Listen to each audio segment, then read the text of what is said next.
Tardes.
Buenas tardes. Buenas tardes.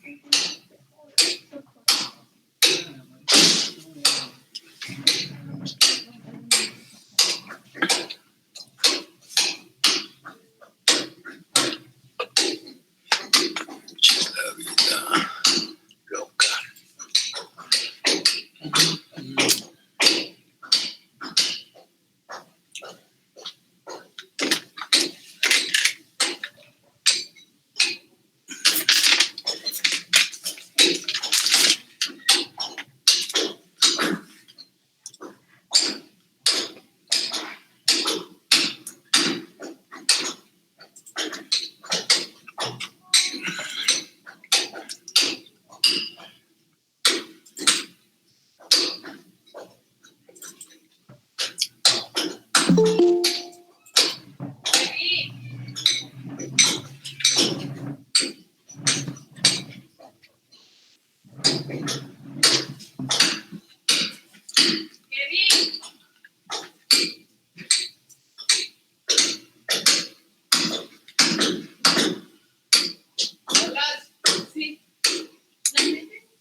Buenas tardes a todos. Buenas tardes, profe. Buenas tardes, profe.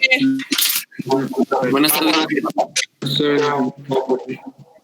Estén bien. Buenas. Hola, ingeniero, buenas tardes. Ok.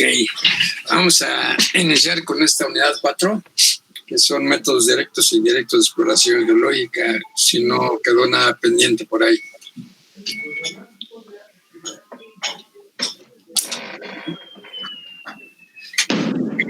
Bueno, entonces vamos con este objetivo de esta unidad, es identificar los distintos métodos directos e indirectos y herramientas utilizados en la exploración del terreno para la construcción de obras civiles.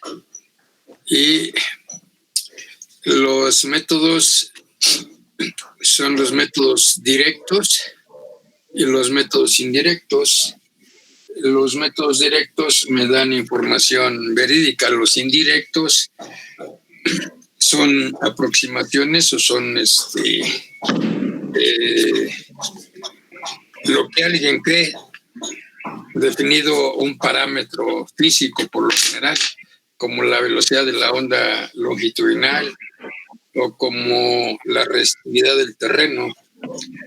Entonces vamos a empezar con los métodos indirectos, que son más baratos que los directos, y de una u otra forma estos norman la exploración de los métodos directos que se emplean en la construcción de obras de ingeniería civil. Estos métodos indirectos son los siguientes: la fotogeología, ¿sí?, los sensores remotos, que sería la fotogeología, y la interpretación, análisis de imágenes.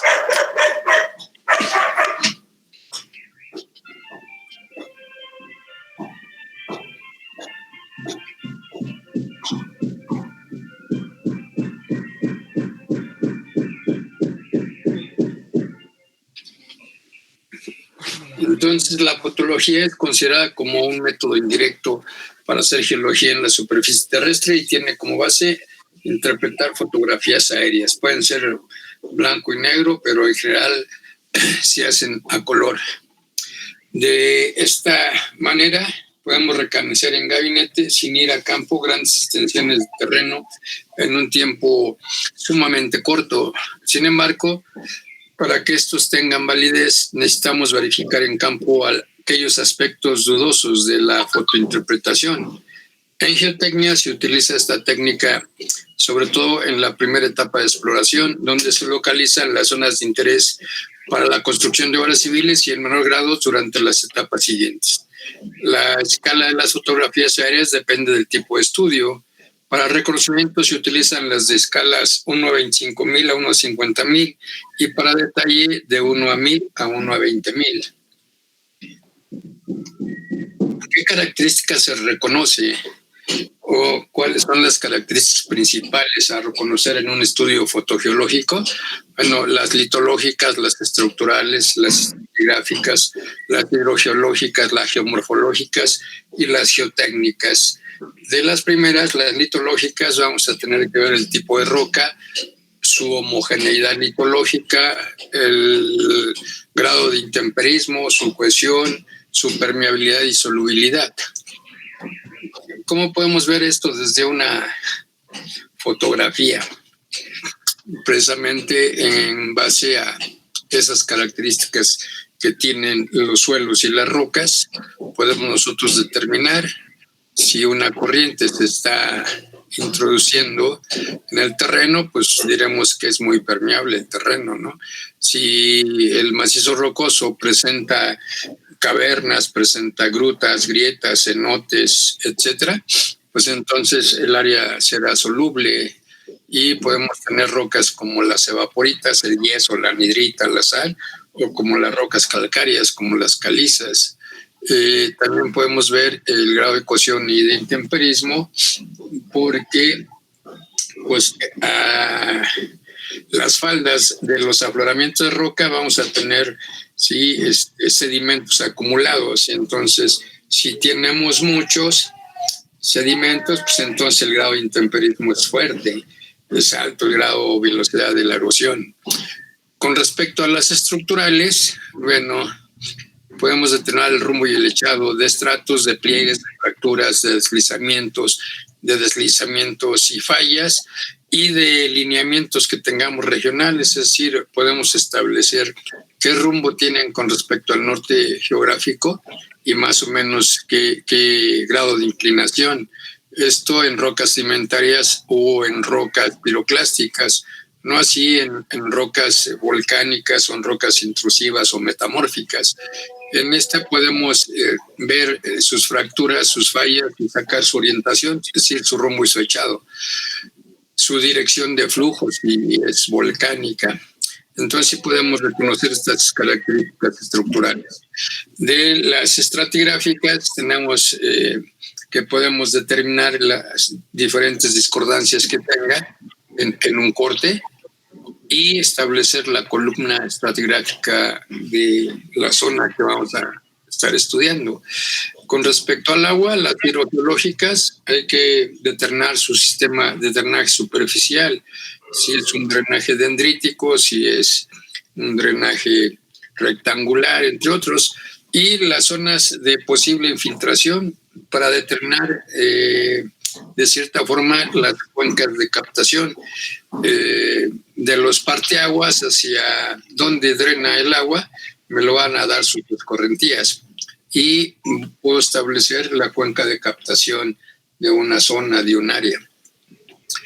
Con respecto a planear el trazo en carreteras o bien de ferrocarriles, de canales, de oleoductos, de ubicar sitios para puentes, de ubicar bancos de materiales para la construcción, de la estabilidad de las laderas, de sus pendientes y de estudios planeares para boquillas y embalses en presas. Bueno, todas estas características las puedo reconocer a través de el estudio fotogeológico y siendo todas estas geotécnicas. Entonces, el estudio fotogeológico pues me dice el tipo de suelo, el tipo de roca, me dice qué planos de dificultades que tienen, qué rumbo, qué inclinación tienen sus planos de dificultades. Las rocas estratificadas puedo establecer su columna y su discordancia. Puedo también determinar si hay sistemas superficiales de drenaje o si todo lo que lleva se infiltra, y determinar las cuencas de captación de una región, de una zona, qué morfología y qué fisiografía hay en la región, y respecto a las características geotécnicas, si hay carreteras, si hay vías de ferrocarril, si hay presas, si hay canales, si hay oleoductos, si hay inestabilidad de pendientes en laderas o en taludes, para realizar estudios en boquillas y en zonas de embalse para las presas.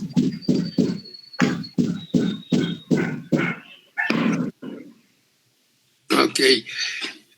Aquí en esta imagen, es una imagen de satélite, pues nosotros podemos determinar estas cosas, ¿no? Esta imagen de satélite donde tenemos hacia la parte debajo de la fotografía el Océano Pacífico y lo que sería la parte gris, ¿sí? Hacia arriba pues sería toda la corteza. En vamos a mostrar que hay principales estructuras geológicas con rumbo norú-suré. ¿Dónde está el rumbo norú, Rubalcaba? Bueno, pensando que el norte está hacia arriba de la fotografía, entonces todas las líneas en rojo que estén de izquierda hacia arriba a la derecha hacia abajo, pues tendrán este rumbo norú-suré, ¿sí? Pero también se observa en la imagen, y es exactamente lo que hace la interpretación de una imagen, ¿sí? No nada más veo estas, ¿sí? Con esa dirección, sino también hay otras que tienen una dirección noré-surú, que son este-oeste, y hay algunas que son norte-sur, ¿no? Más o menos. Y entonces estas estructuras delimitan un bloque tectónico donde se estaría considerando la construcción de una presa sobre el río Papagayo. El río Papagayo es ¿sí? Aquí sería la zona de embalse. Por la altura planeada de la cortina, pues nosotros vemos hasta dónde va a inundar esa obra de ingeniería, ¿eh? Y qué problemáticas tendríamos las estructuras. Entonces, vemos litología, aquí tendremos suelo, aquí tendremos rocas, ¿sí? En estas partes vemos las condiciones hidrológicas, tenemos corrientes superficiales, tenemos aquí grado de intemperismo, erosión en estas partes de la margen izquierda y margen derecha de este río que se llama el río Papagayo. Y tenemos el parteaguas, las partes más altas de esta zona, de esta región, que delimitan la cuenca hidrológica de aquí del proyecto, que se llama La Parota, en el estado de Guerrero. ¿Ok?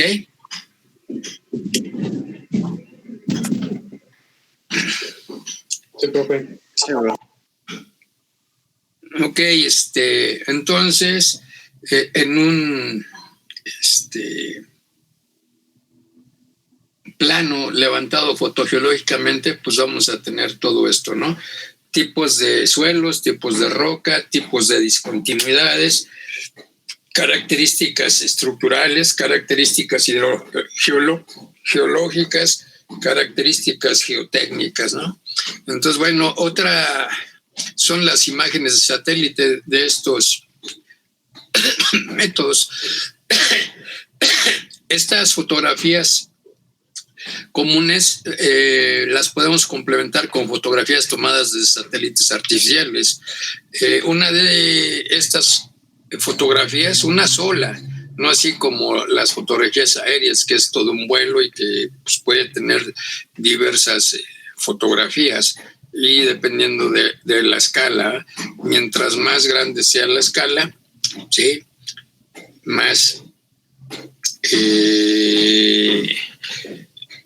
menos fotografías tendremos que analizar. Mientras más pequeña sea la escala, pues tendremos que analizar más tramos de fotografías, serán más las fotografías. Y con una sola puedo cubrir una superficie de 35,000 kilómetros cuadrados. Normalmente las escalas utilizadas son de 1 a 50,000, 1 a 75,000, 1 a 250,000 o 1 a 500,000. Por ejemplo, con la escala 1 a 500,000, una imagen de satélite me podría dar en un plano de 60 por 60, voy a decir, todo el estado de Guanajuato, ¿eh? Por ejemplo. Entonces, ahí voy a ver todas las características a nivel regional. Entonces cubre bastante área. Para estudios geológicos regionales, pues bueno, esto tiene una gran ventaja. Esta radica en que es fácil delimitar las provincias estructurales como en la fotografía anterior, que es una imagen de satélite, las geomorfológicas mayores, y podemos diferenciar también las unidades litológicas, ¿no? En la geotecnia, las imágenes de satélite se han utilizado básicamente para delimitar las cuencas hidrológicas, localizar fallas a nivel regional, ubicar bancos de materiales y otros aspectos de los estudios relacionados con boquillas y embalses para las presas. Entonces, como lo que vimos en la imagen que les presenté anteriormente, ¿no?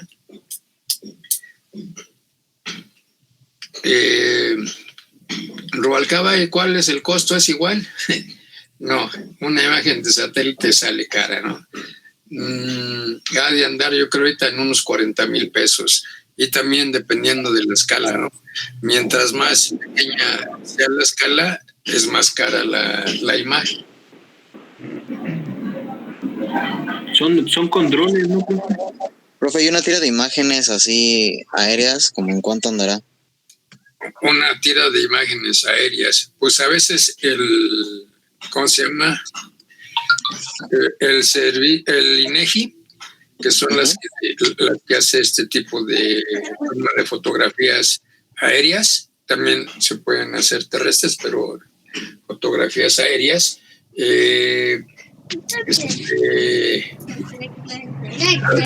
A veces las regalan, ¿no? Entonces son baratas, puede costar por ahí de unos 1,000 pesos una línea de unas 30, 40 fotografías. Pero en muchas ocasiones, en zonas donde el INEGI sacó muchas líneas, ¿sí? Pues bueno, a veces las regala a los estudiantes, ¿no? Entonces más o menos en eso andaba, ¿no? La última vez que tuve que comprar una, ¿no? Pero las imágenes de satélite, una imagen, tuve que comprar una de Guanajuato, me salió en 20,000 pesos hace como 10 años o un poco más de 10 años, ¿no? Entonces, bueno, pues ahorita no creo que siga igual, ¿no? Pero de todos modos es más cara una imagen de satélite que una línea de fotografías, ¿no? Yo creo que si estás interesado en alguna línea, si ya la tienen, pues a lo mejor es más barata que si tú requieres que te saquen una línea en Cuautepec, ¿no? Era por esta cosa, ¿cómo se llama? El que van a poner acá por esta zona del Politécnico, el teleférico, profe. No, el cablebús se llama, ¿no? El cablebús. Entonces, bueno, si no tienen esa área, por decir algo, ¿no? Estoy diciendo algo.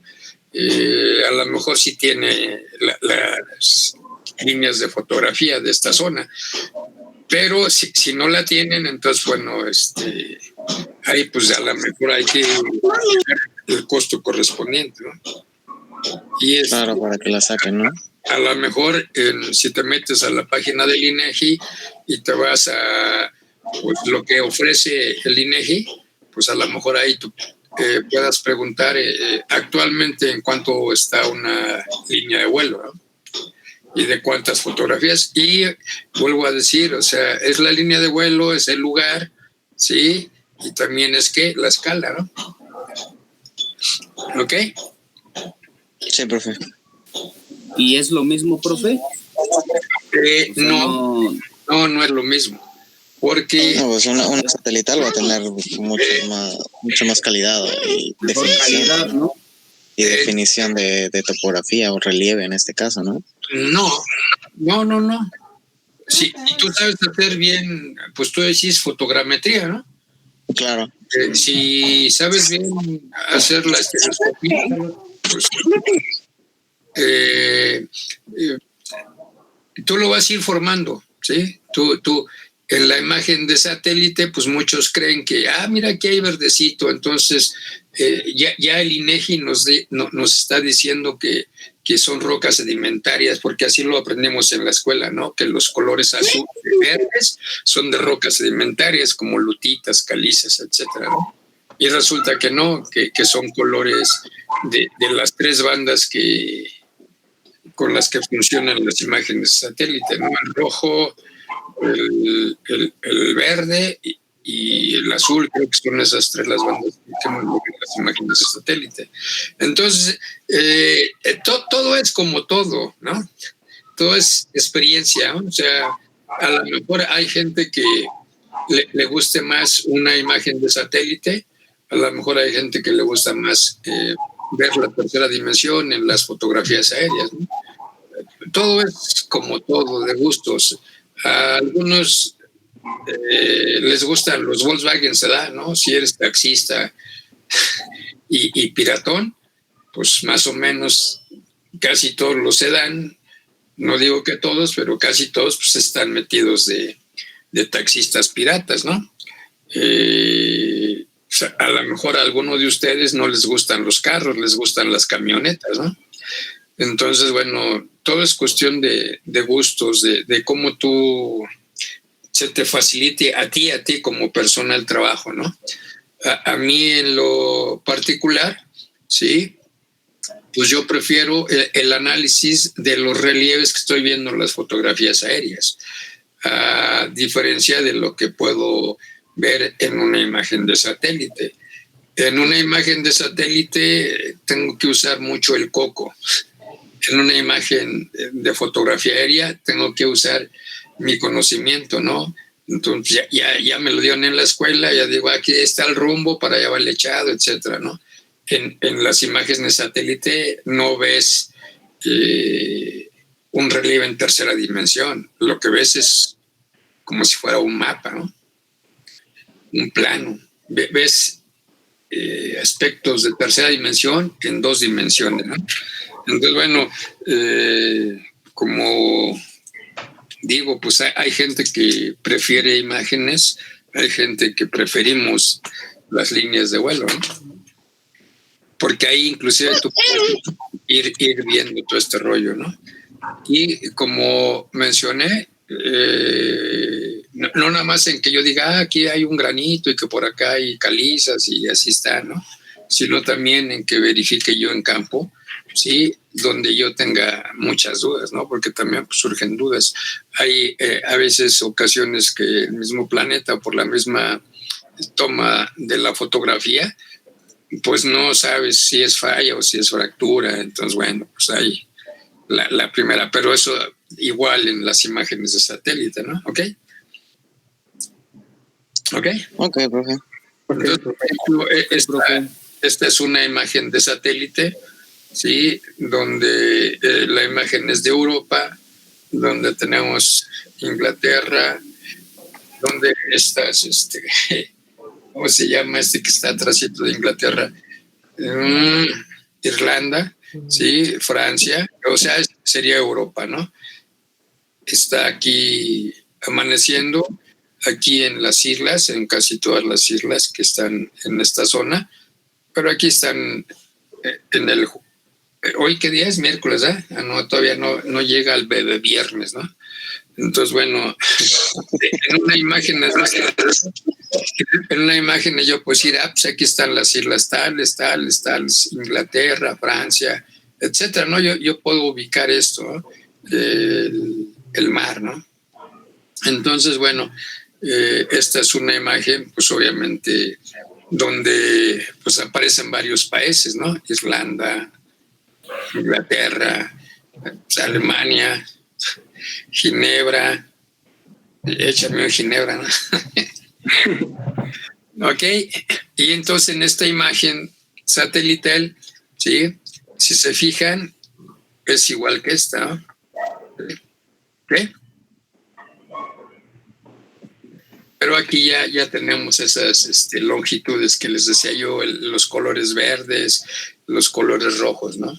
Y en una de estas, pues vemos esta corriente que es el río Papagayo, el Océano Pacífico, y luego ya podemos nosotros, sí, trazar fallas normales, fallas inversas, o cuando no ubico qué onda, sí, una fractura que se está inclinando para acá, pero pues no, entonces nada más yo trazo la alineación que tiene en el terreno, ¿no? Y luego, como estamos estudiando para un proyecto de presa, pues tengo que poner alternativas, ¿no? Y entonces, bueno, ponemos una alternativa aquí que le llamamos La Venta, porque venden algo, o porque el cerro se llama La Venta, o porque el poblado se llama La Venta, o porque en este tramo el río se llama La Venta, etcétera, ¿no? El 30, ¿sí? Igual porque el cerro así se llama, o porque la vegetación, o porque el río, o porque algún pobladito, alguna ranchería, ¿no? San Juan Chico, obviamente el nombre no me suena así como para un cerro, ¿no? Sino más bien para una población, ¿sí? Dos están sobre el río Papagayo y estos dos están en afluentes del río Papagayo, ¿no? Entonces, bueno, hay otra alternativa aquí más o menos si se fijan, aquí triangulamos, ¿no? Más o menos al centro del triángulo entre La Venta, el 30, San Juan Chico, pues ahí se considera otra alternativa que se llama La Parota. Cuando estemos viendo información de comisión o de bueno, que ya ni hacen empresas, las que antes hacían Saop, Sajad, la CNA ahora, todas las ha hecho comisión de hace como 30, 35 años para acá, ¿no? Entonces, comisión cuando es un proyecto, o sea, que lo estamos estudiando o lo vamos a estudiar en sus etapas, si se llegan a completar las 4, pues esto ya sería una CH, no un PH, ¿no? Si dice PH, es proyecto hidroeléctrico La Parota. ¿De dónde sale el nombre La Parota? Pues porque por aquí hay muchos árboles que se le llama La Parota, ¿no? Así como árboles que se llama el pino, el bisache, etcétera. Pues aquí en este estado de Guerrero hay mucho árbol que se llama La Parota y de ahí deriva el nombre.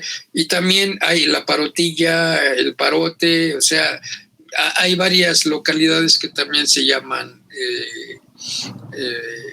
con tiponimias referentes a este árbol, ¿no? ¿Ok? Y pues alguien dijo, mira, pues qué padre, esto está en el Triángulo del Diablo, ¿no? Además es Guerrero, gente brava, cabrón, ¿no? Entonces aquí vamos a hacer el estudio, ¿no? Ya lo seleccionamos en en una imagen de satélite, ¿no? Fíjense, por aquí hay esta estructura, ¿sí la ven? Parece un sombrero, a lo mejor es un boleto. ¿Okay? Sí. Sí la ubican, ¿no? Acá hay Sí, sí. Entonces, bueno, si nosotros nos ponemos ahora sí que a ver muchos de los detalles, pues empezamos a encontrar, cabrón, por acá hay esto, por acá hay lo otro, ¿no? Mira esto, mira aquí hay una falla inversa, ¿no? Esto está subiendo, ¿no? Y aprendí hace poco algo sobre las fallas, ¿no? Que me pareció interesante, ¿no? Y se los comparto. Dice, si así está el plano de falla, ¿sí? ¿Sí? Y este lado, ¿sí? Baja, y este sube, entonces, ¿qué tipo de falla será? Oiga usted, ingeniero, ¿qué falla tenemos? ¿Cómo se llama el tipo de falla que tenemos aquí?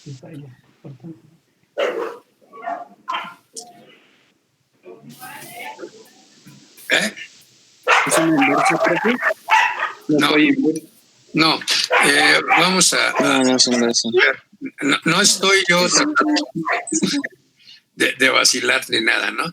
En una falla que tiene movimiento vertical, siempre voy a tener el bloque del alto y el bloque Del bajo. bajo, ¿sí? Y entonces, si aquí ponemos a Rubalcaba de bebé,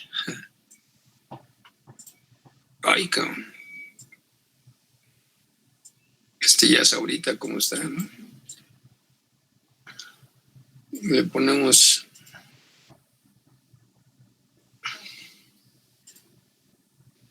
Este es como un Carlos Barat, ¿no? Algo medio raro. Sí. Y le doy un aire. ¿Ande? Y le doy un Sí, aire. es un aire. ¿Se enoja el Barat? Se van a estar, sí.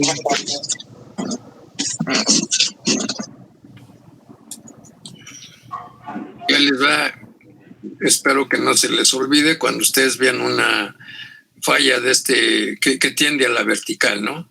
Si este fuera el bebé Barat, ¿sí? Ok, vamos a decir que lo agrupe para que se pueda mover todo eso. Che, Barat. Está repanzón, igual que yo. Ok, fíjense, si este fuera un tobogán y este fuera el bebé Barat, ahí va bien, ¿no? O sea, esto es normal, ¿no?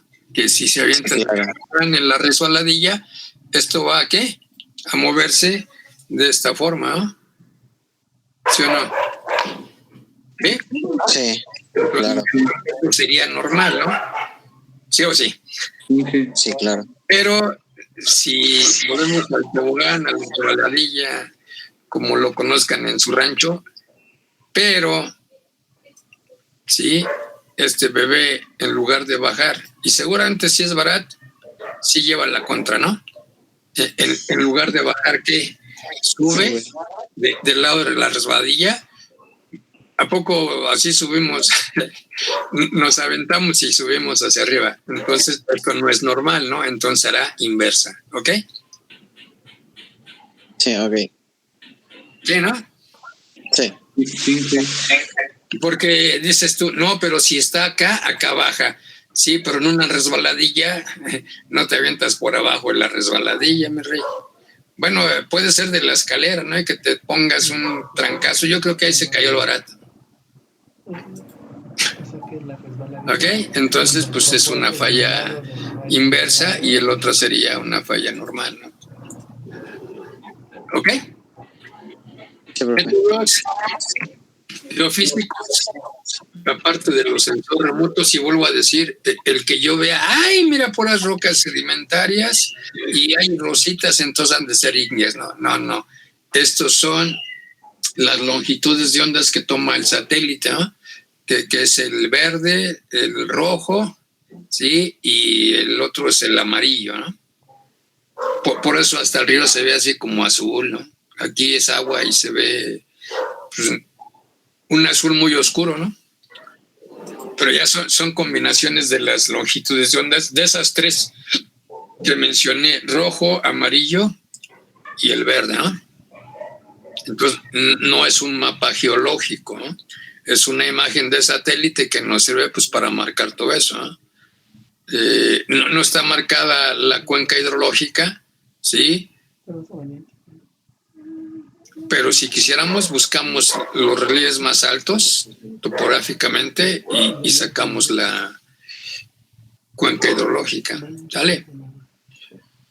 En la ingeniería civil se recomienda en muchos casos emplear métodos geofísicos, física de la tierra, ya que suministran información de la litología y de las estructuras geológicas en el subsuelo, lo cual es de primera importancia para todo tipo de proyectos, como pueden ser, entre otros, estudiar las condiciones de cimentación de una presa o edificio, determinación de la profundidad en la que se encuentra la roca sana y del espesor de la roca intemperizada del aluvión, algunas propiedades físicas para un proyecto de túnel o investigación de los bancos de materiales para la construcción y ubicar o posicionar el nivel freático.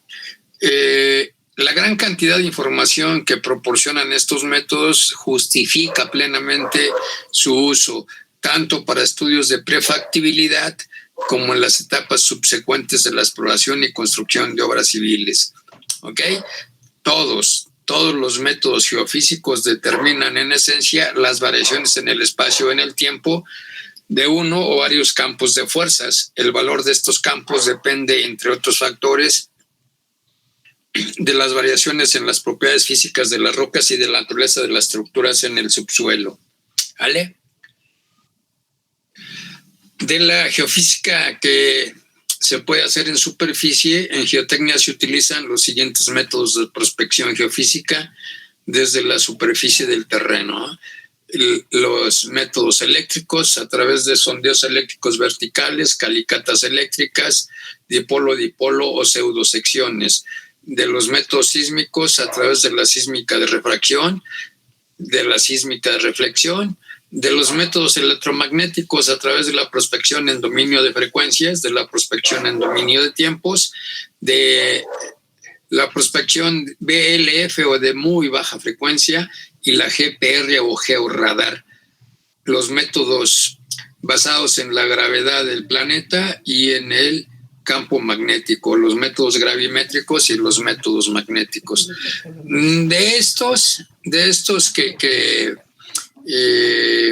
se utilizan para hacer prospección en superficie del terreno, bueno, la geotecnia, digo, puede utilizar todos, ¿no? Pero básicamente utiliza el tendido refracción sísmica y los sondeos eléctricos verticales o las calicatas eléctricas, ¿no? ¿Sale?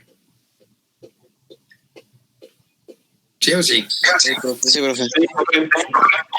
Sale. Vale, y dale. Espérenme tantito mientras me polveo, ¿no es cierto?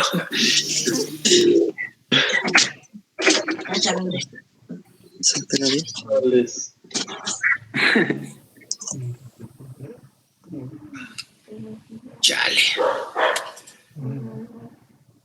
Pensé que estaba diciendo de otra cosa. Se puede ver Daniel, pero están hablando de...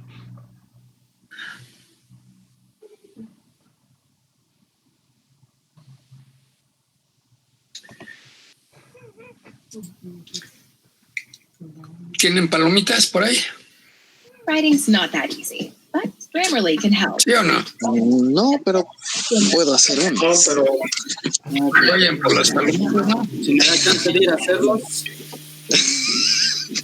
Como, pues, dile a tu hermana, a tu novia, a tu mamá, a tu papá, estoy en Estoy casa. solo porque En clase tráeme palomitas. Bueno, no es cierto, es un chistorretín. A veces para alegrar. Por lo que se me hizo una botella de agua. Como botella de agua, te vas a oxidar. No, pero profe, es lo único que encuentra en esta casa. Agüita saludable. Esto sí. Nadie te lo cree. ¿Qué? ¿Qué es la casa de mi mamá? Aquí solamente hay agua. Sale pues, a ver, les voy a echar video, ¿vale? A ver qué les parece. Sale. ¿Ahí lo ven? Sí, sí se ve. Sí, También se sí, escucha. sí, se ve. Lo Lo primero es definir la dirección del perfil. Esta será la que tiene un mayor compromiso de homogeneidad lateral, tanto a la estratificación, ya que debe tenderse lo más paralelamente posible a esta, como frente al relieve topográfico, que debe ser lo más plano posible. Está trabando, problemas técnicos. A menos no me ha trabado, solamente que se escucha el audio como que doble. Se marca dicho punto en el terreno. A partir del centro del dispositivo se extienden en sentidos opuestos y hasta el final las formas marcadas con las distintas estaciones AB, procurando no modificar la dirección del hilo. Para asegurar la alineación emplearemos una brújula. Los extremos se fijan de forma provisional para mantener la tensión de las cuerdas.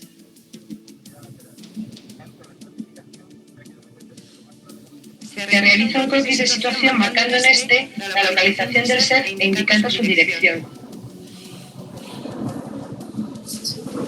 Se miden las distancias de los distintos electrodos de potencial MN y se excavan hoyos en el terreno en esas posiciones. Dichos electrodos deben ser impolarizables. Y en este caso utilizamos vasijas semipermeables con un núcleo de cobre sumergido en una disolución salina.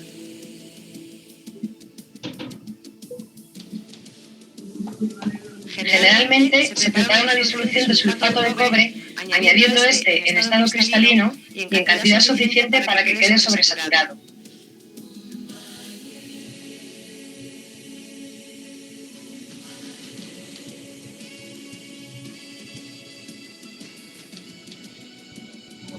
Una vez decidida la posición del centro del dispositivo, se marca dicho punto en el terreno. Después de agitar profusamente, para asegurar la disolución de sulfato, comprobaremos que quedan cristales sin disolver.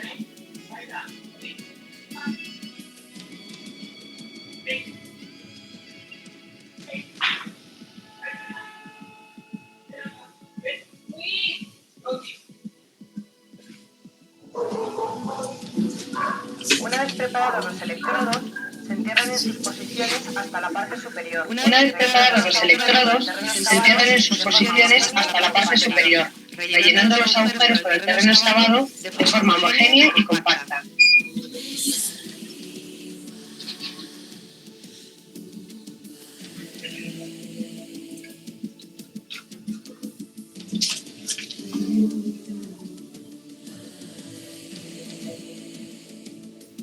Conectamos los bornes superiores de los electrodos mediante cables de unión al milivoltímetro.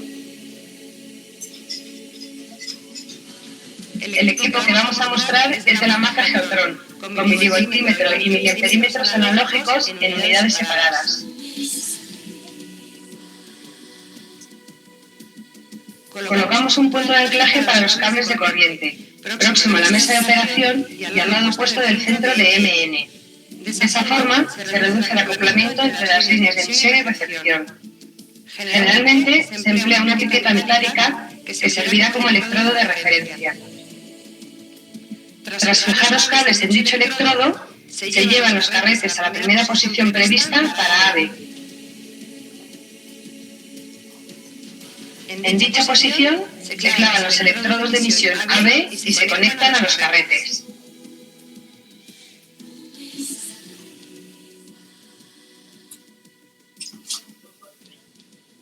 Se conecta la fuente de alimentación al miliamperímetro.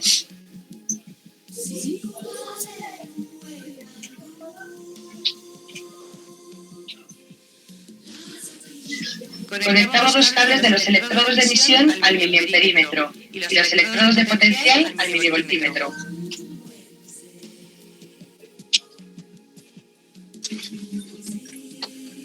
Para comenzar la medida, se selecciona la escala del miliamperímetro, empezando por la de rango mayor. Presentan 5 rangos de medida, que van de 30 a 3.000 miliamperios. A continuación, se selecciona la tensión de salida, entre 50 y 400 voltios, comenzando por la menor. En el milivoltímetro comprobamos el estado de las 3 baterías internas, B1, B2, B3, y se sitúa el conmutador en una de las 2 polaridades de medida. Para seleccionar la escala de medida, comenzamos también por la mayor de las 11 escalas que presenta, que van de 100 voltios a 1 milivoltio. Se cierra momentáneamente el circuito de emisión y se van modificando las escalas, corrigiendo la diferencia de potencial en MN con el dispositivo de compensación, hasta que durante la aplicación de la corriente la aguja quede en el tercio central del reloj.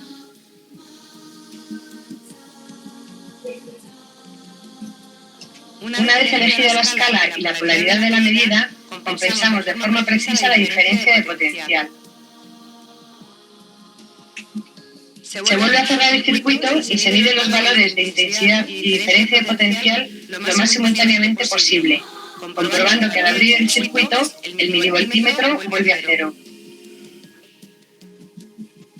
Conviene recordar que con el circuito de corriente cerrado, cualquier variación relativa de los cables de MN producirá un ruido sobre la lectura de potencial, por lo que debemos minimizar el movimiento de dichos cables. Se calcula la resistividad aparente y se representa en papel bilogarítmico, comprobando que el valor obtenido es razonable. Para realizar la siguiente medida, se desclavan los electrodos AB desconectándolos previamente de sus carretes y pasamos a la siguiente posición marcada en la cuerda, procurando no saltarse ninguna marca.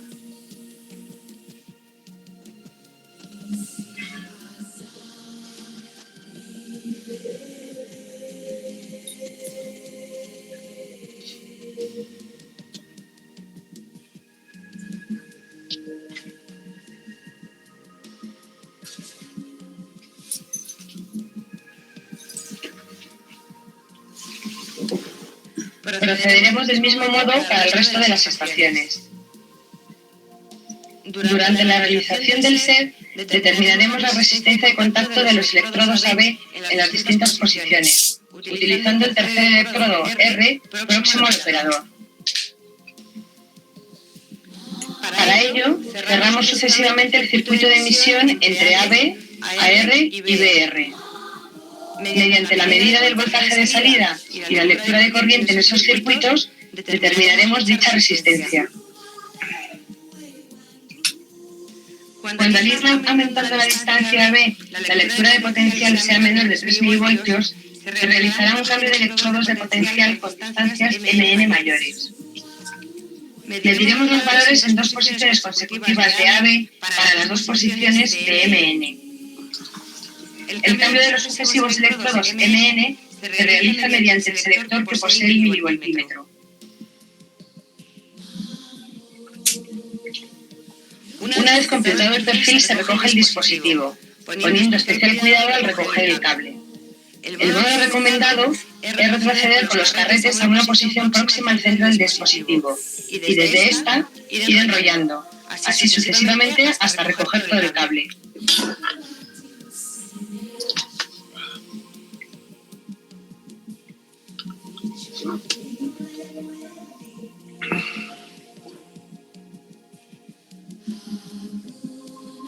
Las curvas de resistividades aparentes, obtenidas en campo, son tratadas posteriormente, realizando la corrección de los saltos de empalme y la eliminación de puntos dispares.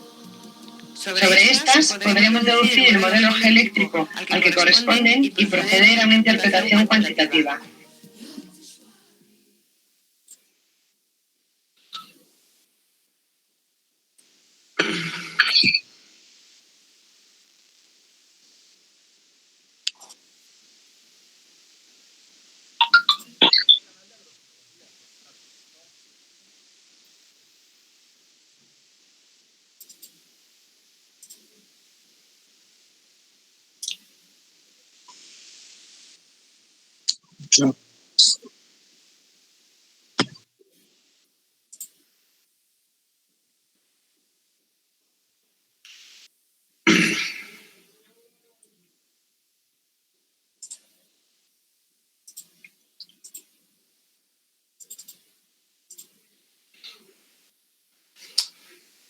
Ok, entonces para que tengan una idea de cómo más o menos se realiza el rollo ¿no? De los sondeos eléctricos verticales. Sí. Okay. ¿Alguna pregunta?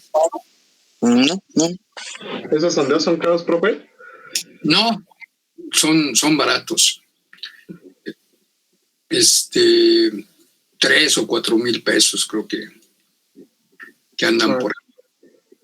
O sea, pero no son de 10,000, de 50 o 60,000, ¿no? Son en realidad baratos estos sondeos. ¿Ok?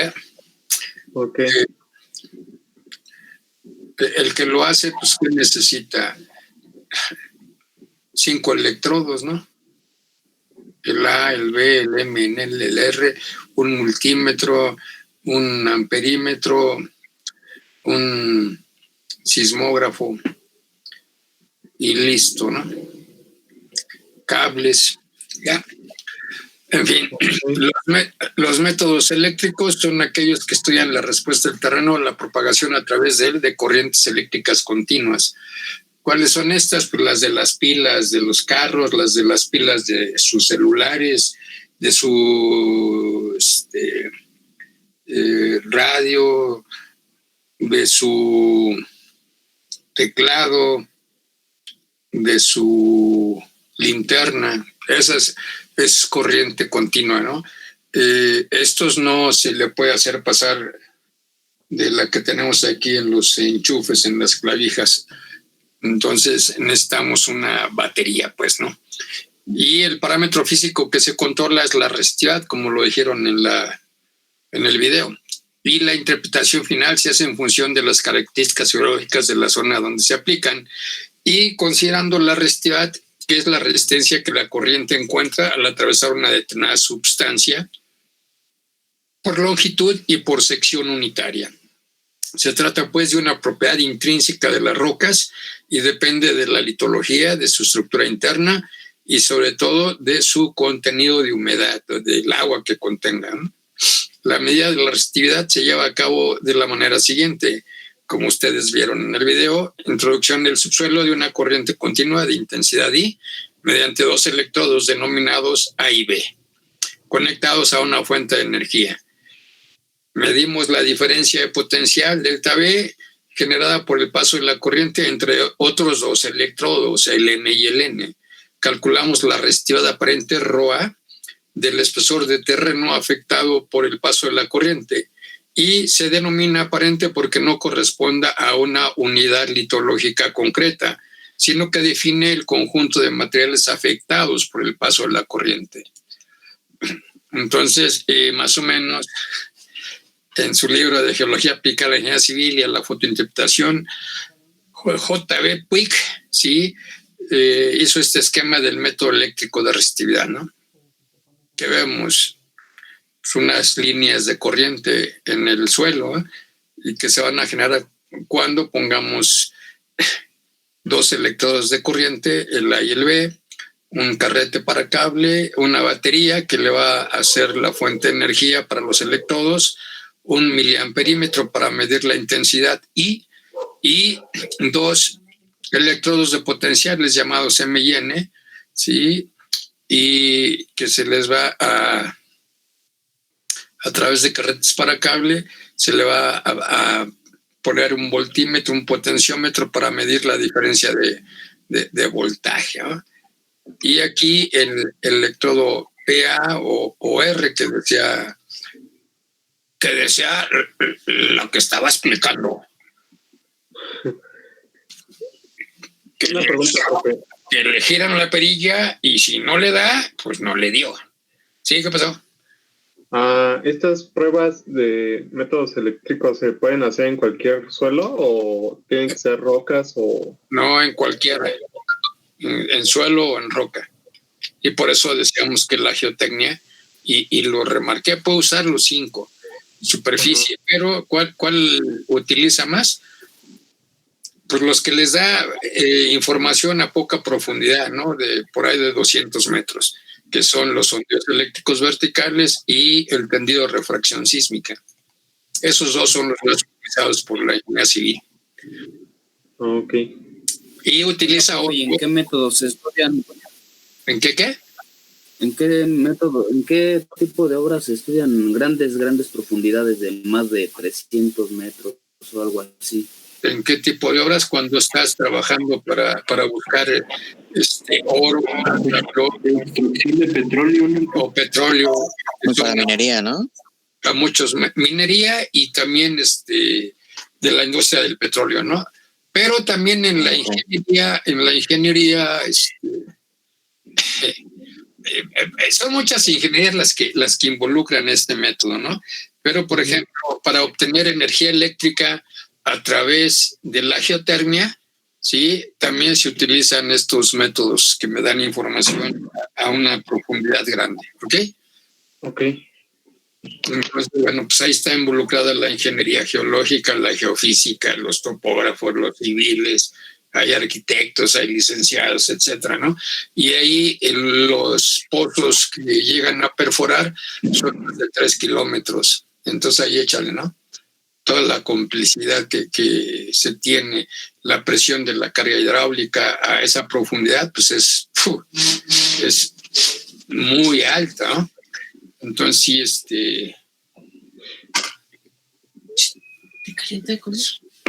oiga, métala donde la sacó.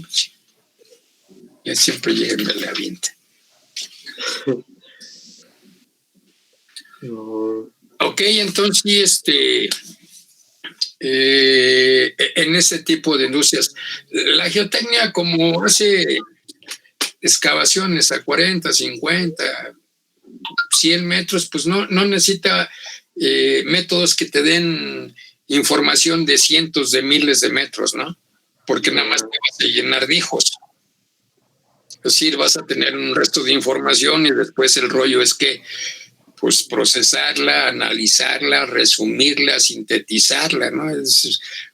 ¿Para qué utilicé estos métodos gravimétricos o los métodos magnéticos, no? Pues si me dan una información tanto vertical como lateral, mucha información, ¿no? Okay. Entonces, en esas áreas los puedes tú encontrar, que se aplican estos métodos, ¿no? ¿Ok? Por ejemplo, ustedes piensan que el ingeniero civil, desgraciadamente muchos de sus profesores ni práctica profesional tienen, ¿no? Y son arquitectos o son físicos o son de otras áreas, pero en realidad nunca le han pegado a las obras, ¿no? Muchos de ellos ni siquiera hacen un cuartito en su casa, ¿no? No conocen de instalaciones sanitarias o hidráulicas y dices tú, híjole. Y los influyen a muchos de ustedes, ¿no? A que, ¿no? Tú ser, ¿cuál trabajo es el que buscan? El ser residente de obra, ¿no? Voy a decir, no, ya es el chipocle. Pues sí, tal vez sea, pero ¿para hacer qué? La otra vez, platicando con una arquitecta que es profesora de ahí, de la ESIA, y aferrada que la arquitectura, y luego me mostraba de las obras arquitectónicas que hacen en el planeta. Mira nada más qué chulada hacemos los arquitectos. Le digo, pues muéstrame una obra que tú hayas hecho aquí en México, ¿no? A ver, ¿cómo cuál? Y bueno, estaba influenciando a los ingenieros civiles al decir que ellos eran los líderes, que ellos... y entonces le pregunté, a ver, arquitecta, ¿qué presa has construido o has participado en la construcción de...? Bueno, es que le digo, pues sí, por los edificios pedorros, ¿no? Y que luego se caen. Les mandamos un sismo en la geología y ahí se caen sus edificios mal hechos. Entonces, pues no, yo creo que como ingeniero debes de tener una visión muy amplia, ¿no? No decir, bueno, pues yo voy a hacer pues, casas del Infonavit, pues está bien, es trabajo, ¿no? Pero ahí qué aprendizaje hay.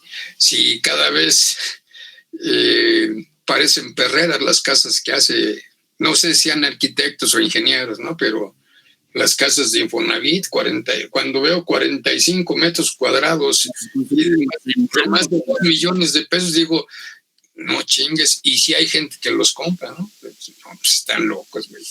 Mejor me salgo, aunque sea 2 horas fuera de la Ciudad de México, y me compro una casa con un terreno, pues más o menos.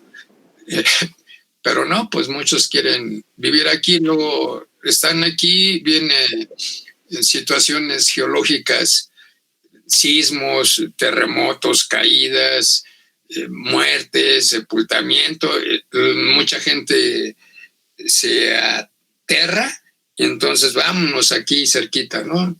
Querétaro era un pueblo bonito, chiquito, no, pues ya ahora la mayoría de chilangos se fue a Querétaro, ¿no? Todo el chilango más o menos a Querétaro. Entonces, pues ya se empezó a crecer, pero mortal.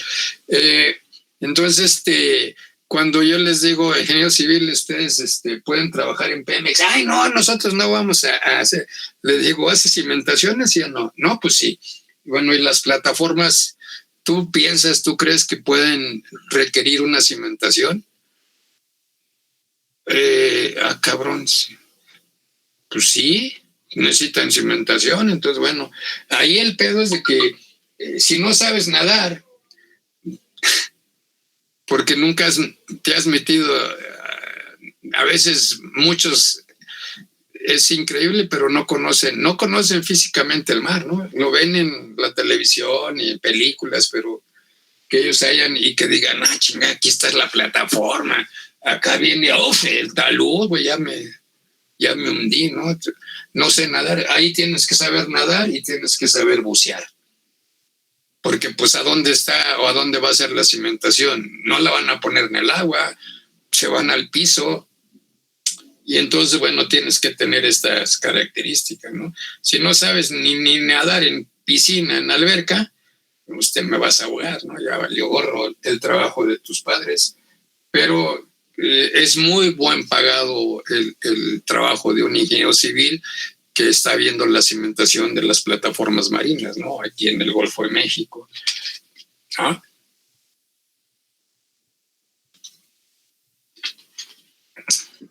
Pues sí. Entonces, muchos de ustedes se meten en la idea de que son como arquitectos o algo así. En Dos Bocas, ¿verdad, profe? Claro. Pues hay muchos proyectos. Si este presidente sigue, yo considero que los siguientes proyectos que va a echar a jalar, sí, va a ser construcción de presas, de proyectos hidroeléctricos, ¿no? Va a tratar de echar a jalar La Parota, Las Cruces, Jiliapan, una en Guerrero, la otra en Nayarit, la otra en Hidalgo. Entonces, bueno, pues aquel que trabaja en construcción en una presa, no, hombre, pues tiene de todo, tiene vías terrestres, tiene cimentaciones, tiene geología aplicada, tiene túneles, tiene contrapozos, tiene lumbreras, ¿no? Entonces, todas las áreas que les enseñan en la escuela, sí, puestas nada más en una obra, ¿no? Muchas veces ni siquiera hemos construido parte de la presa y tenemos que hacer puentes, caminos, excavaciones para atravesar la montaña. Entonces haces 1000% de geotecnia en ese tipo de obras, ¿no? A veces hasta te casas, ¿no? En sitios que llegas en el norte, en Monterrey, Guadalajara, Chihuahua, Sinaloa, etcétera, ¿no? Llegas casado, allá te descasan y te vuelves a casar, ¿no? ¿Le han contado, profe? No, well, pues conozco años, resto de prietos feos, ¿verdad? Feos y luego te presentan a su esposa y le pueden aventar la chancla. ¿Es alemán o qué onda? La mujer del norte es muy guapa. Digo, no estoy diciendo que aquí no hay, ¿no? Pero aquí dísele, en los grupos, nada más por equidad. Pues hay una muchacha o dos y 25 patanes, ¿no? Entonces, ellos pueden pasar por los 25, ¿no? Y espera tu turno, ¿no? O sea, cuando sales a estos lugares donde se va al norte, pues hay mucha mujer, hay mucho niño y mucho viejito. Y llegas tú como ingeniero, veinteañero, treintañero, ¿no? Te vuelves la fruta prohibida. Y no me han dicho, a mí no me tocó desgraciadamente, pero cuando se construyó en Sinaloa una presa, sí, hasta los jotos se volvieron machos. las mujeres están bien preciosas en la presa Choice, en Sinaloa. Es decir, todos, hasta los casados, se volvieron a casar ahí, ¿no? Porque unas mujeres muy hermosas, entonces, bueno, pues todas queriendo salir del hoyo ese, ¿no? Entonces, el ingeniero va meloso porque no sabe tratar a las mujeres, ¿no? Porque casi no hay, ahora ya hay más, pero antes había una a toda la escuela. Y de repente te avientan los perros y ni te la crees, ¿no? Ya, chinga, pues soy, no. Y bueno, pues, allá te casan, ¿no? Yo me casó una linda mujer de Chihuahua, de Parral. Entonces,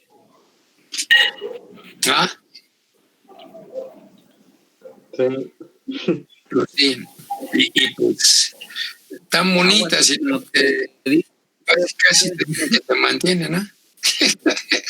Sí, te mantienen, pero toda la vida trabajando. ¿Ok? Es de pensar. Total. No, y ustedes vean si tienen algún profesor o algún camarada que esté así, ¿no? Que digas, oye, era el más feo de la escuela, pero tiene una mujer bien guapa, no puede ser.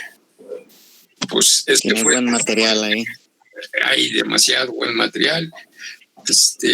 En fin, en todos lados hay, ¿no? Pero aquí como hay más hombres que mujeres, aquí en el DF, y sobre todo en las carreras de ingeniería, ya se está medio emparejando, pero todavía no. Entonces, bueno. Pues sí, no hay arquitecto, ¿verdad, profe? Pues sí. Ok, entonces, fíjense que la distancia entre el electrodo de corriente A y el M es una distancia D, ¿no? Entre el M y el centro es otra distancia D, y entre el centro y el N es otra distancia D, ¿sí? Y del N al B es una distancia D. Entonces, más o menos tiene la misma separación, estos rollos, ¿no? Ok. ¿Qué valores tenemos comúnmente en las formaciones geológicas en ohm por metro? Las margas sedimentarias, 55,000. Las calizas sedimentarias, de 300 a 10,000. Las pizarras metamórficas, de 100 a 1000. El granito ígnea intrusiva, de 300 a 10,000. Las arcillas, o sea, ¿son de qué? De baja resistividad, ¿no?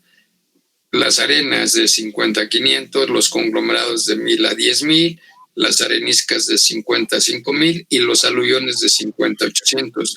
Vean que los suelos, como arenas, como arcillas, como aluviones, los aluviones son gravas, y son arenas, y son finos, ¿no? Es una mezcolanza ahí. Tienen bajos resistivos, ¿no? Tienen bajos valores de resistividad, mientras que el granito, la caliza, etcétera, pues pueden llegar hasta valores de 10,000 ohm por metro.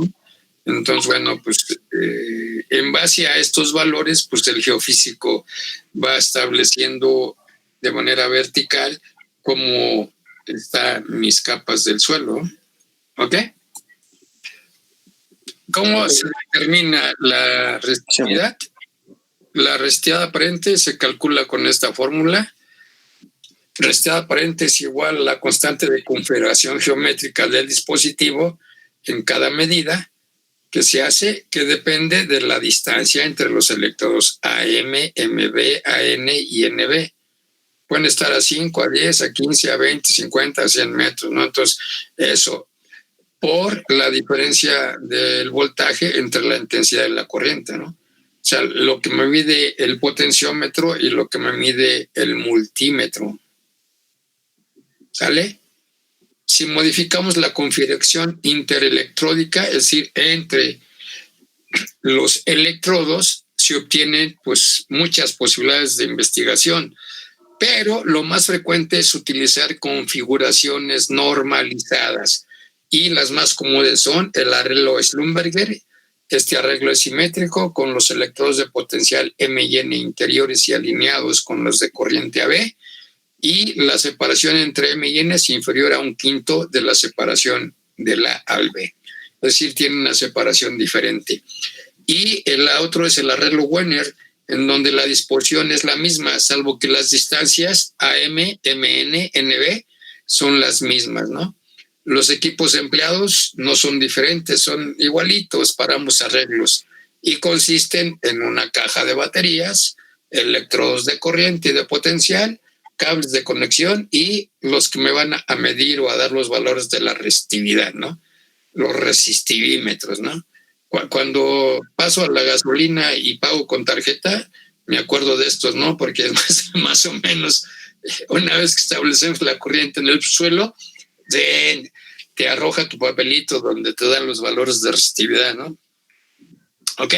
De estos, los más utilizados en la geotecnia son los CEPs, o sondeos eléctricos verticales, y las calicatas eléctricas. Si se dieron cuenta, la estudiante española decía que estamos haciendo un CEP, no habló nunca como estamos haciendo un sondeo eléctrico vertical. CEPs, igual los ingenieros civiles ya cuando manejan este rollo, es más fácil decirle CEP, ¿verdad? Que sondeo eléctrico vertical significan lo mismo, y una CE o calicata eléctrica, ¿no?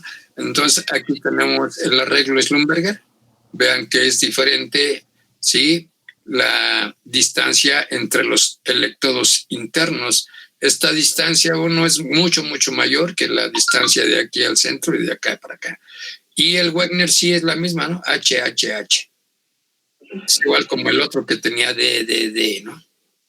¿Ok? ¿Cuál es el más utilizado, chavos? ¿Cuál ustedes utilizarían más? O también chavas. Jóvenes y jóvenes. El de Wegner, ¿no? El Wegner, ¿por qué? Bueno, es Wegner porque es... Ajá. Es más simétrico. El de Wegner. Pues sí, será más simétrico. Ustedes piensan así lineal, ¿no? Ok, si voy a poner un arreglo aquí en mi calle, pues está padre, ¿no? Pero si estoy en el campo, pues hay variantes topográficas que si Ese tendría que ser el de Schlumberger. Que si tengo que poner a la misma distancia, ahorita pues a lo mejor me voy al abismo, ¿no? Échale la corriente y yo llevo los 2 metros que debe de tener del N al B, ¿no? Bueno, por configuración en el terreno, sí, no estoy en una ciudad. En una ciudad a lo mejor el Wegner sea el efectivo, pero bueno, el más usado es ¿quién? ¿Cuál? El de Schlumberger. El Schlumberger, el arreglo de Schlumberger. Puedo poner el Wegner, el más utilizado es el Schlumberger. Y miren el resistivímetro, ¿no? Vean, ahí tenemos un GPS y una brújula y una cajita de herramientas, ¿no? Está más grande la cajita de herramientas que el resistivímetro, ¿no? Y ahí está el papelito que va saliendo, que me está indicando que la resistividad que tiene después de aplicarle la corriente, ¿no? Son como judiciales, ¿no? Ahora le aplican toques a la tierra. Traigo 10,000, eres roca, ¿no? Traigo 20, eres suelo y es una arcilla, ¿no? ¿Sí? Los sondeos eléctricos verticales, pues, es una técnica que consiste en separar de manera sucesiva los electrodos de corriente A y B del punto central, siguiendo una línea recta y medir la resistividad en cada disposición. La resistividad aparente calculada será, por tanto, aquella que corresponda a mayores espesores según se van separando los electrodos. Por otro lado, el arreglo más utilizado es el Schlumberger. El resultado que se obtiene del CEP es la variación de la resistividad con la profundidad en el punto central del perfil investigado. Las profundidades habituales de investigación se hallan entre 0 y 200. ¿Qué? ¿Más de 200 no se puede? Sí me puede dar, pero ya me da información no fiable, ¿sí? Y tenemos valores de resistividad de 10 a 1000 sí, y con valores de la separación de los electrodos que va a ser simétrico AB, sería un arreglo Schlumberger, sí, de 1 metro, 10 metros, 100 metros, ¿no? Y vemos que más o menos en 10 metros, bueno, esto está con una altura de 120 y luego va a caer hasta, sí, separaciones de 100 metros con resistividades de, pues, como 10, ¿no? No, 10 sería 20, ¿no? Como de 20 a 1 metros, ¿no? Entonces, la parte de abajo es la distancia de separación. ¿O así algo es, esta sí, este AB entre 2 en metros, la separación que tiene los dispositivos, los electrodos de corriente, ¿no? Ok. Sí. Entonces se considera, si están separados 100 metros, bueno, serían 50 metros la separación de A a B. Y dio estos valores, ¿no? Con respecto a la profundidad, 2 metros, vemos que aquí, y es este mismo, ¿no? Vemos que aquí en 20 centímetros teníamos más o menos abajo de 100, ¿no? Y luego llegamos a los 20 y se sube a más de 100, igual que aquí, como a 110. Luego se mantiene a los 40 centímetros, a los 60, a los 80, y a los 80 se cae ¿a qué? Como a 20, ¿no? Y luego de ahí hasta los 2 metros sigue esta tendencia, ¿no? ¿Ok? Ok, entonces precios de 10, 100 y 1000 o Sí, 10, 100 y 1000 por metro, ¿sí? Sería la resistividad, ¿no? Entonces, por ejemplo, de 100, pues puede ser ya una roca aquí, ¿no? O un suelo duro que ustedes le llaman, ¿no? Pero en realidad, pues, tenemos que, pues, suelos arcillosos o arenolimosos o arenoarcillosos, ¿no? Porque pues, tienen resistividades bien bajas, de 10 a 1 metro. Si te acuerdas, las arcillas tienen de 1 a 20. Entonces, bueno, pues han de ser un horizonte de arcillas esto, ¿no? Okay. Es lo que interpreta el geofísico, ¿no? En base a este parámetro y a su experiencia, sí, pues dice, chinga, pues aquí tengo suelo, ¿no? Si separamos más y esto sube, ¿sí? No en metros, hasta 1000, pues ya estás en rocas, ¿no? ¿Ok? El otro es la calicata eléctrica y el dipolo o pseudosección. Para la acción de las calicatas se adopta un dispositivo de tipo Wiener, donde las distancias entre los electrodos son iguales, moviendo lateralmente el dispositivo a lo largo de un perfil seleccionado. De esta manera se detectan variaciones laterales de resistividad aparente en una profundidad más o menos constante, por lo general situado a 50 o a menos metros. En el método dipolo-dipolo se sitúa el dipolo hacia los dos polos, ¿no? Dipolo, por eso se llama así. Los MN laterales al AB y alineado con él. Más tarde, manteniendo fijo AB, se desplaza sucesivamente el MN. Enseguida se mueve un paso el dipolo AB y se repite el proceso. El resultado es un perfil de resistividades del terreno o pseudosección. La interpretación de las investigaciones eléctricas se realiza mediante programas de cómputo que proporcionan resultados fiables cuanto más parecido sea el modelo geológico de partida al modelo real. En este aspecto, la geología desempeña papel importante, ¿no? Entonces aquí tenemos el ejemplo de la calicata eléctrica. Para esto debo tener que los materiales al centro, para tener esta resistividad aparente mayor, debe ser mayor que los materiales que tenga a los costados, ¿no? La resistividad aparente de este material es menor que la de este y este es menor que la de este. Entonces, por lo tanto, este es mayor que la resistividad de aquí, ¿no? Entonces tenemos resistividades en 1 metro de, no traen número, pues si fueran 20, 40, 60, 80, 100 máximo, y luego otra vez, ¿no? Va cayendo el valor hasta otra vez 20. Y para el ejemplo del dipolo pseudosección, se dice, vamos separando. Bueno, primero ponemos el dipolo AB junto al MN, ¿no? Y luego lo vamos quitando uno de ellos, ¿sí? Y acercamos el dipolo AB, o sea, eliminamos uno y el dipolo AB lo vamos acercando a los otros, ¿no? Eliminamos otro, el dipolo AB se acerca a los otros, eliminamos otro y así. Sí, la separación de estos entonces puede estar en metros, 2 metros, ¿verdad? Aquí hay 2 metros de separación de aquí, y decía lleva un arreglo, ¿qué, Wegner? Fíjense, aquí hay 2 metros, de aquí hay otros 2, y de aquí hay otros 2, y todos los demás son de 2, de 2, de 2, de 2, de 2, de 2. Entonces, bueno, el arreglo va a ser, ¿qué? Wegner, que es la misma distancia. Y hacia abajo nos da una pseudo sección de valores de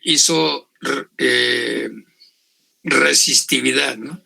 Y entonces tenemos que aquí al centro, en esta separación de 10 a 12 metros, pues tenemos a 2 metros los mayores valores, que serían de 140, 120, 100, va bajando el valor, ¿no? A medida que profundiza. Entonces, pues bueno, todo esto sería un suelo. Estas investigaciones eléctricas para la zona de Querétaro, de cuando más, de Hidalgo, de acá del Estado de México, de Naucalpan, de Tlalnepantla, donde antes excavaban para vender los materiales para construcción, pues se empezaron a hundir las casas y la chingada. Entonces, con estos métodos se vio que, no, hombre, eran una de grutas por abajo de las viviendas que se tenían en esas zonas, que de repente por acá bajaba la resistividad o la resistencia al terreno y madre, se caía la casa, ¿no?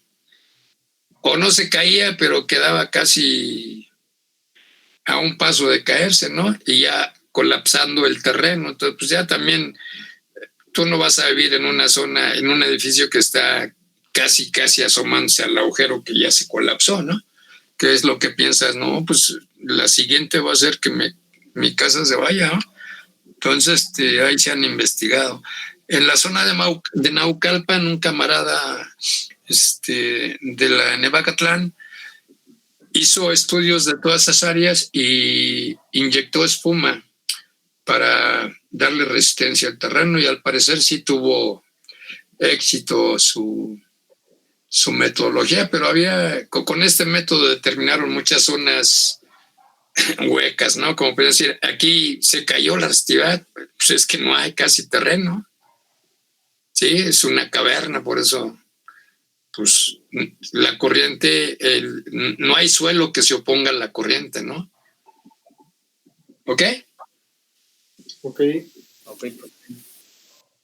Sí, profe. Las principales aplicaciones de estos métodos son determinar el espesor, profundidad de los materiales y su secuencia estratigráfica, ubicar zonas permeables e impermeables, localizar el nivel freático, así como también de la extensión y profundidad del agua subterránea, salinidad de las aguas, localización de cavernas, miren, como lo que les comentaba, ¿no? Y posibles zonas kársticas, delimitación del contacto entre el agua dulce y el agua salada en zonas litorales, localización de fallas, de diques, de vetas y otros cuerpos discordantes, cuantificación de bancos de materiales de construcción y determinación de algunas propiedades índice en los suelos, sobre todo en aquellos materiales llamadas arenas, como es el caso de la relación de vacío. ¿Alguna pregunta? No, hasta ahorita. ¿Está bueno? Entonces ya vimos de los métodos eléctricos, el sondeo eléctrico vertical, calicata eléctrica y el polo-dipolo o pseudosección, ¿sale? Sí. Nos quedamos en la sismicidad, a ver si no viene un sismo por ahí, ¿vale?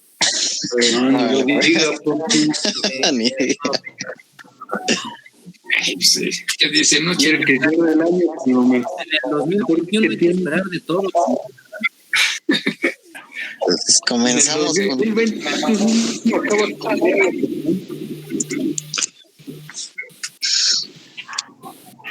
Dale, profe. Dale, profe, nos vemos viernes. Órale. Dale, profe, cuídense mucho, gracias. Hasta Hasta luego. Gracias por venir. Bye, bye. Hasta luego. Bye. Bye. Bye. Sale, chupulos. Bye, Rosy. Se cuidan. Bye. Bye, profe. Marvin, compañeros. Denise, María Luisa, No, profe, cuídense mucho. Marvin, hasta luego. Igualmente, cuídate, Jorge Fuentes, Ferreira. Profe. Cuídense. Si Bye. chupan, no manejen. Si Si no, le manejen, invitamos. bueno, Yo no chupo, yo tomo. Oh. Caray. Vaya. Vaya. Esto no me lo esperaba. Usted le ofendió, ¿eh? ¿Qué corrientes son? ¿Ya ven?